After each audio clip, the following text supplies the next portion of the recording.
वालेकुम। आज जो हमने चैप्टर स्टार्ट करना है वो है आपका urinary system. Urinary system basically आपका वो सिस्टम है जिसमें आपके ब्लड की फिल्ट्रेशन की जाती है और आपके जो एक्सेसिव अमाउंट ऑफ टॉक्सिन्स कह लें, एक्सेसिव अमाउंट ऑफ जो भी मटेरियल आपकी बॉडी में, उसे यूरिन की फॉर्म में बॉडी से रिमूव किया जाता है। तो मेन फंक्शन आपके यूरिनरी सिस्टम का वो ब्लड फिल्ट्रेशन और फॉर्मेशन ऑफ यूरिन है। इसमें बहुत सारे आपके ऑर्गन्स इन्वॉल्व हैं जिनमें आपका किडनी, यूरेटर, यूरिनरी ब्लैडर और यूरिथ्रा आ जाता है। यही इस यूरिनरी सिस्टम के आपके बेसिक पार्ट्स हैं। अब सबसे पहले किडनी आती हैं। किडनी का क्या काम होता है? किडनी का काम होता है ब्लड को फिल्टर करना। फिल्टर करने के बाद आपकी यूरिन की फॉर्मेशन, यूरिन फॉर्म जब हो जाता है उसके बाद आपकी जो यूरिन है उसे यूरेटर के थ्रू यूरिनरी ब्लैडर में ट्रांसफर किया जाता है और then after some time urethra के थ्रू बॉडी से रिमूव कर दिया जाता है। अब ये देखें कि डायफ्राम से नीचे लोकेटेड है आपकी किडनी, ठीक है। इन्हें रीनल आर्टरी और रीनल वेन्स ब्लड सप्लाई दे रही हैं। उसके अलावा ये जो है आपके बेसिकली किस रीजन में प्रेजेंट होते हैं? ये आपके लंबर रीजन में प्रेजेंट होते हैं। अच्छा, अब हम ना किडनी का थोड़ा सा स्ट्रक्चर देख लेते हैं कि किडनी का स्ट्रक्चर कैसा है। किडनी जो होती है बेसिकली बीन शेप्ड ऑर्गन होती है जो कि आपकी पोस्टीरियर एब्डोमिनल वॉल के साथ प्रेजेंट होती है। ये वर्टिब्रल कॉलम से आगे प्रेजेंट होती है behind the peritoneum. Peritoneum basically आपकी एब्डोमिनल कैविटी को बोलते हैं। एब्डोमिनल की जो लेयर होती है उससे बेसिकली पेरिटोनियम बोला जाता है। ये दोनों साइड्स पे आपके प्रेजेंट है। 2 किडनीज होती हैं आपकी बॉडी में, लंबर रीजन में प्रेजेंट होती है, ठीक है। और अपर साइड से देखें तो ये एपिगेस्ट्रिक और हाइपोकॉन्ड्रियम को टच कर रही होती है।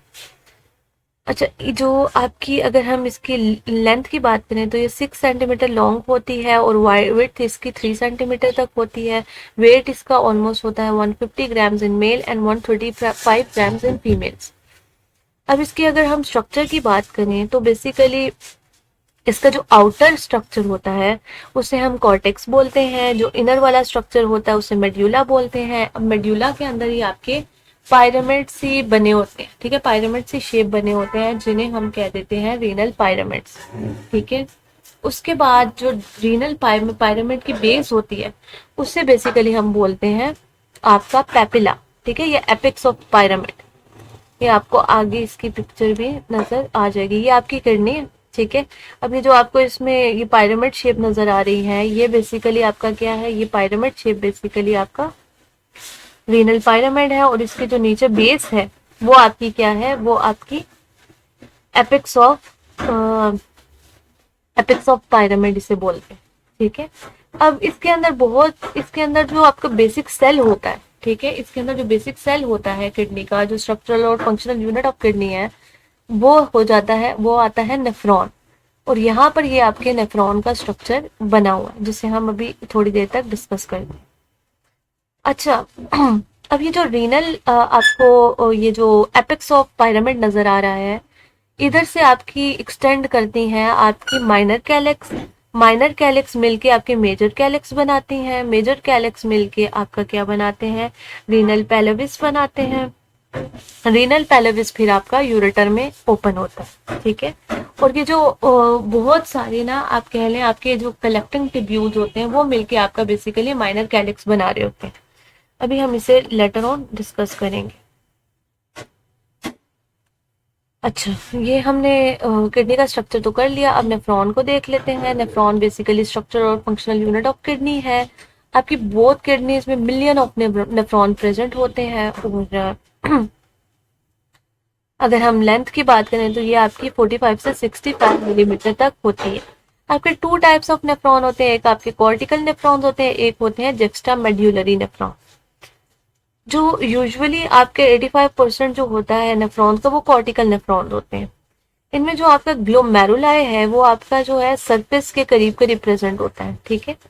और that is why on the basis of that location हम इसे कॉर्टिकल नेफ्रॉन बोलते हैं। जुक्स्टा मेड्यूलरी नेफ्रॉन में क्या डिफरेंस है? जुक्स्टा मेड्यूलरी नेफ्रॉन में जो ग्लोमेरुलाई होता है वो मेड्यूलरी रीजन में ना लोकेटेड होता है, ठीक है। मतलब आपके मेड्यूला के करीब करीब होता है ज़्यादा। ये जो जेक्स्ट्रा मेड्यूलरी नेफ्रॉन है, इसी वजह से ये आपकी कंसंट्रेटेड और डाइल्यूटेड यूरिन के फॉर्मेशन में रोल प्ले करते हैं। अगर हम पार्ट्स ऑफ नेफ्रॉन को देखें तो बेसिकली इसके काफ़ी सारे पार्ट आ जाते हैं, जिनमें आपका दो पार्ट में हम इन्हें बेसिकली डिवाइड करते हैं। एक आता है ग्लोमेरुलस, दूसरा आता है रीनल टिब्यूल्स। रीनल टिब्यूल्स को फिर हम फर्दर क्लासिफाई करते हैं। ग्लोमेरुलस जो होता है बेसिकली, ये जो आपको रेड सा जोन यहाँ पर नजर आ रहा है, इसको हम ग्लोमेरुलस बोलते हैं। ये जो ग्लोमेरुलस है, ये बेसिकली क्या है, ये कैपिलरीज का नेटवर्क है। ये बहुत स्मॉल साइज की कैपिलरीज होती हैं, ठीक है, और इसी स्मॉल साइज की वजह से इनमें बहुत ज्यादा प्रेशर बिल्डअप होता है जब इनसे कोई चीज पास होती है, ठीक है। इसकी जो अपर साइड से आपके पास आ रही होती है एफरेंट आर्टरी, और डाउनवर्ड साइड से जा रही होती है इफरेंट आर्टरी। अब ये जो आपकी ग्लोमेरुलस है, इसको सराउंड किया होता है एक स्ट्रक्चर ने, जिसे हम बोल देते हैं बाउमन कैप्सूल। बाउमन कैप्सूल के बाद आपकी पाइपलाइन स्टार्ट हो जाती है, जिसमें सबसे पहले प्रोक्सिमल कॉन्वोलेटेड टिब्यूल आती है, देन लूप ऑफ हेनले आता है। लूप ऑफ हेनले में आपका ascending loop of Henle and descending loop of Henle आता है। देन आपका आता है डिस्टल कॉन्वोलेटेड टिब्यूल्स, और डिस्टल कॉन्वोलेटेड टिब्यूल्स फिर ओपन होते हैं आपके कलेक्टिंग टिब्यूल में। और इसी तरह से ना आपका ये प्रोसेस स्टार्ट होता है। अगर हम बेसिक देखें तो आपका जो प्रोसेस ऑफ फिल्ट्रेशन है वो कहाँ पे स्टार्ट होगा, आपकी ग्लोमेरुलस से स्टार्ट होता है। अब ब्लड जो है ग्लोमेरुलस के थ्रू, जो आपकी आर्टरीज है, जो आपकी कैपिलरीज है, उनके थ्रू क्या होता है, आपके बाउमन कैप्सूल में एंटर होता है। अब जैसे ही आपकी जो एफरेंट आर्टरी है उसमें ब्लड आता है और वो एंटर करता है कैपिलरीज में, तो उसमें बहुत ज़्यादा हाई प्रेशर डेवलप हो जाता है, क्योंकि इनके स्मॉल साइज की वजह से। अब उस हाई प्रेशर की वजह से आपका जितना भी कंटेंट होता है ग्लोमेरुलस के अंदर, वो सारा कहाँ ट्रांसफर कर दिया जाता है, वो सारा आपका ट्रांसफर कर दिया जाता है बाउमन कैप्सूल के अंदर। अब बाउमन कैप्सूल उसे फॉर सर्टेन टाइम स्टोर करता है और उसे आगे ट्रांसफर कर देता है प्रोक्सिमल कॉन्वोलेटेड टिब्यूल में। अब प्रोक्सिमल कॉन्वोलेटेड टिब्यूल से आगे आपका फिर ये पाइपलाइन में से ये जो भी कंटेंट्स हैं वो पास होते रहते हैं। तो जो फर्स्ट स्टेप है, जिसमें आपकी हाई प्रेशर की वजह से आपका जो ब्लड कंटेंट है वो सारा एंटर करता है बाउमन कैप्सूल में, उस प्रोसेस को बेसिकली हम बोलते हैं फिल्ट्रेशन, ठीक है। इस प्रोसेस को हम क्या बोलते हैं, इसे फिल्ट्रेशन बोलते हैं, और ये फर्स्ट स्टेप है इन यूरिन फॉर्मेशन। अब आप इस स्टेज पे आपका ना जितना भी कंटेंट होता है ना, ब्लड कंटेंट, वो सब ट्रांसफर कर दिया जाता है आपकी इस बाउमन कैप्सूल के अंदर। लेकिन अब ऐसा भी हो सकता है कि आपकी बॉडी में अभी लेट्स से के सोडियम की डेफिशिएंसी है या वाटर की डेफिशिएंसी है, ठीक है, तो वो भी ट्रांसफर कर दिया गया है बाउमन कैप्सूल में। अब इस बाकी टिब्यूल्स का काम क्या है, टिब्यूल्स का काम ये है कि जब आपका ये कंटेंट आगे मूव करेगा, इसे रीएब्जॉर्ब करना। रीएब्जॉर्ब का मतलब क्या है कि जो जो चीजें आपकी बॉडी में रिक्वायर्ड हैं, जिनकी आपकी बॉडी में डेफिशिएंसी है, उन्हें वापस से ब्लड में भेज दिया जाता है। ये जो आपकी आती हैं लूप ऑफ हेनले, जिनमें असेंडिंग लूप ऑफ हेनले और डिसेंडिंग लूप ऑफ हेनले आता है, इसको सराउंड कर रही होती हैं आपकी कैपिलरीज का नेटवर्क, जिसे हम बोलते हैं वेजर रेक्टा। अब ये जो वेजर रेक्टा है बेसिकली जो भी आपकी जैसे लेट्स से आपकी बॉडी में वाटर और सॉल्ट्स की कमी है, सोडियम की कमी है, तो ये जो है सिग्नल जाएगा ब्रेन में। ब्रेन ऑर्डर करेगा किडनी को, किडनी को बोलेगा कि जब आपके इन टिब्यूल से, असेंडिंग टिब्यूल से, डिसेंडिंग टिब्यूल से ये कंटेंट ट्रांसफर होगा, तो आपने वाटर और सोडियम को क्या करना है, रीअब्जॉर्ब कर लेना है, ठीक है, उन्हें वापस से ब्लड में भेज देना है, ठीक है। तो और इस प्रोसेस को बेसिकली हम बोलते हैं रीएब्जॉर्प्शन का प्रोसेस या टिब्यूलर रीएब्जॉर्प्शन, ठीक है। तो जिस चीज की बॉडी में कमी होगी उस चीज को वापस से आपके ब्लड में भेज दिया जाएगा। ये आपका आता है second step in the formation of urine. इसे हम कहते हैं सिलेक्टिव रीएब्जॉर्प्शन। इसमें बहुत सारे जो भी कंटेंट आपकी बॉडी में रिक्वायर्ड है उन्हें वापस से पेरिटिब्यूलर कैपिलरीज या वेजर रेक्टा के थ्रू वापस से भेज दिया जाता है आपके ब्लड के अंदर। उसके बाद जो रिमेनिंग आपका कंटेंट रह जाता है जो आपकी इन पाइपलाइंस के अंदर, उसको फिर फॉरवर्ड आगे भेजा जाता है, और उसमें जो भी आपके टिब्यूल्स होती हैं कुछ सर्टेन सिक्रीशन सिक्रीट करती हैं, ठीक है, और उसे किस में कन्वर्ट कर देती हैं, उसे आपके यूरिन में कन्वर्ट कर देती हैं। और ये जो सिक्रेशन का है ये बेसिकली आपका लास्ट प्रोसेस है, और इसी के थ्रू उसकी पीएच को मेंटेन किया जाता है, और उसमें उसकी जो भी आयंस का लेवल होता है, ये जो भी कंटेंट्स हैं उनको क्या किया जाता है, उनको फॉर्मुलेट किया जाता है। तो ये बेसिकली आपके 3 स्टेप्स थे, फिल्ट्रेशन, सेलेक्टिव रीअब्जॉर्प्शन और सिक्रीशन, जो कि आपके यूरिन फॉर्मेशन में यूरिन फॉर्मेशन के 3 प्रोसेसेस हैं या 3 स्टेप्स हैं। उसके बाद यूरिन को किस तरह डिफाइन करते हैं, ये बेसिकली एम्बर कलर लिक्विड होता है, एसिडिक नेचर का होता है, जो कि आपकी किडनी सिक्रीट करती हैं, और इसमें बेसिकली इसके थ्रू आपकी बॉडी में जो ब्लड है उसमें जो भी एक्स्ट्रा अमाउंट ऑफ केमिकल्स होते हैं उनको इसी के थ्रू रिमूव किया जाता है। इसकी अगर डेली कंसंट्रेशन देखें तो 1000 से लेकर तो 2000 ml पर डे एक्सक्रीट किया जाता है। कलर इसका पेल येलो से एम्बर कलर हो सकता है, अब डिपेंड करता है पिगमेंट पे, जो जिसे हम बोलते हैं यूरोक्रोम। अब पीएच देखें तो इसकी आपकी 4.6 से लेकर 8 तक हो सकती है पीएच, ठीक है। केमिकल नेचर यूजुअली इसका एसिडिक होता है।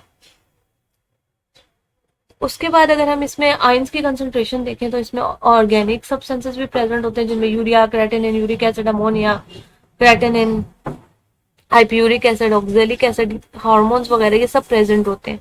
इनऑर्गेनिक की बात करें तो sodium chloride, sulphate, potassium, phosphate, calcium, magnesium, iodide, ये सब इसके थ्रू एक्सक्रीट होते हैं।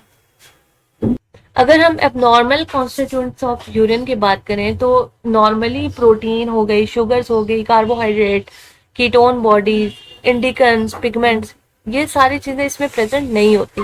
अगर तो यूरिन में ये सारी चीजें आ रही हैं तो वो इंडिकेट करती हैं कि कोई इन्फेक्शन आपकी बॉडी में हुआ है, या आपकी किडनी डैमेज है, या फिर कोई भी किडनी रिलेटेड इशू आपको हो सकता है, ठीक है।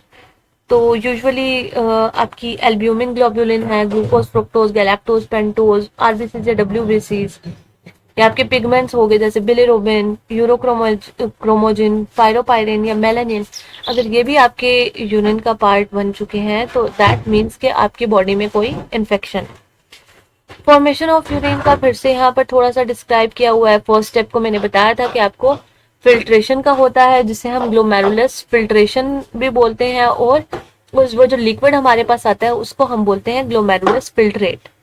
सेकेंड स्टेप में आपके टिब्यूलर रीअब्जॉर्प्शन होती है। अब यहाँ पर आपको ये बताया कि रीअब्जॉर्प्शन किन मेथड से होती है, ठीक है। तो बेसिकली रीअब्जॉर्प्शन एक्टिव ट्रांसपोर्ट के थ्रू भी होती है, पैसिव ट्रांसपोर्ट के थ्रू भी होती है। पैसिव ट्रांसपोर्ट को अगर हम देखें तो उसमें एनर्जी यूज नहीं होती, ये सिंपल आपके डिफ्यूजन का प्रोसेस होता है, जिसमें आपके मॉलिक्यूल्स की मूवमेंट होती है from higher concentration towards lower concentration. Osmosis basically बोलते हैं वाटर की मूवमेंट को। जब वाटर हायर कंसंट्रेशन से लोअर कंसंट्रेशन की तरफ मूव करता है तो उस प्रोसेस को बेसिकली ऑस्मोसिस बोल देते हैं। अच्छा, तो पैसिव ट्रांसपोर्ट में वाटर, क्लोराइड आयन और यूरिया वगैरह ट्रांसपोर्ट किए जाते हैं, और एक्टिव ट्रांसपोर्ट के थ्रू जिसमें एनर्जी यूज हो रही है उसमें आपकी प्राइमरी एक्टिव एब्जॉर्प्शन आती है और सेकेंडरी एक्टिव एब्जॉर्प्शन आती है। तो प्राइमरी एक्टिव में आपके सोडियम और कैल्शियम एब्जॉर्ब होते हैं, सेकेंडरी एक्टिव में आपके ग्लूकोज और अमाइनो एसिड ट्रांसपोर्ट होते हैं। और अगर सेकेंडरी एक्टिव सिक्रेटरी ट्रांसपोर्ट को देखें तो उसमें आपका बेसिकली हाइड्रोजन और पोटेशियम और यूरिएट आयन क्या किए जाते हैं, रीएब्जॉर्ब किए जाते हैं।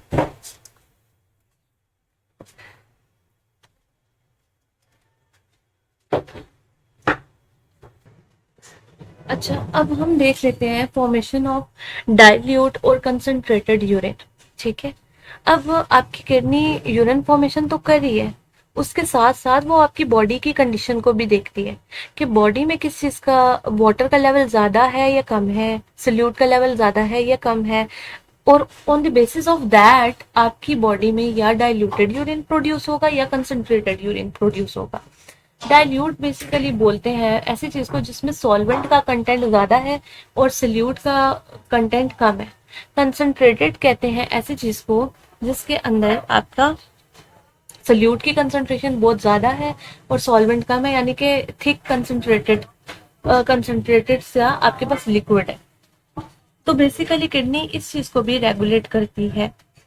अब ये रेगुलेशन कैसे होती है? अब जब लेट्स से कि आपकी बॉडी में वाटर हो गई डेफिशिएंट, जैसे कि समर्स में होता है बिकॉज ऑफ एक्सेसिव स्वेटिंग, ठीक है, आपकी बॉडी में क्या होता है, वाटर डेफिशिएंसी रहती है। अब ये जो चीज है ये कौन डिटेक्ट करता है? ये आपका ब्रेन डिटेक्ट करता है। ब्रेन में आपका हाइपोथैलेमस। अब हाइपोथैलेमस बेसिकली ऑर्डर देता है आपकी एंटीरियर पिट्यूटरी को to release ADH. Anterior pituitary basically एक हार्मोन रिलीज करती है जिसे हम कहते हैं एंटी डायूरेटिक हार्मोन। नाम से इंडिकेट कर रहा है कि डायूरेटिक यानी कि डाइल्यूटेड यूरिन की फॉर्मेशन को स्टॉप करती है, ठीक है। तो एंटीरियर पिट्यूटरी ने क्या रिलीज किया? एंटीरियर पिट्यूटरी ने रिलीज किया एंटी डायूरेटिक हार्मोन।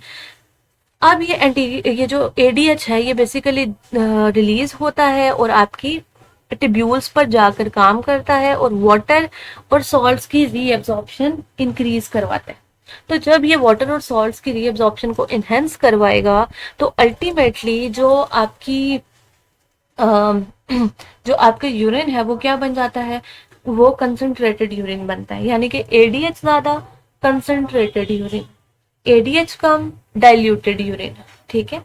और एडीएच कब रिलीज होगा? जब आपकी बॉडी में वाटर की डेफिशिएंसी हो जाएगी।